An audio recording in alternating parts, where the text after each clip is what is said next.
Betting యాప్ల promotion కేసులో ED దూకుడు పెంచింది. పీఎంఎల్ఏ కేసులో ప్రముఖుల ఆస్తులను ఈడీ అధికారులు అటాచ్ చేశారు.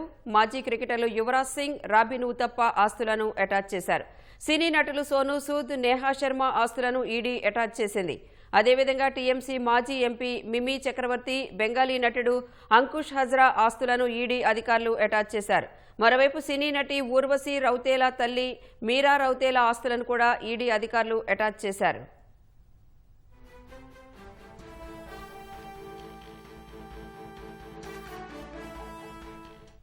బెట్టింగ్ యాప్ల ప్రమోషన్ కేసులో ఈడీ దూకుడు పెంచింది. పీఎంఎల్ఏ కేసులో ప్రముఖుల ఆస్తులను ఈడీ అధికారులు అటాచ్ చేశారు.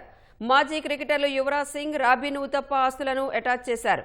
సినీ నటులు సోనూ సూద్, నేహా శర్మ ఆస్తులను ఈడీ అటాచ్ చేసింది. అదేవిధంగా టీఎంసీ మాజీ ఎంపీ మిమీ చక్రవర్తి, బెంగాలీ నటుడు అంకుష్ హజ్రా ఆస్తులను ఈడీ అధికారులు అటాచ్ చేశారు. మరోవైపు సినీ నటి ఊర్వశి రౌతేలా తల్లి మీరా రౌతేలా ఆస్తులను కూడా ఈడీ అధికారులు అటాచ్ చేశారు.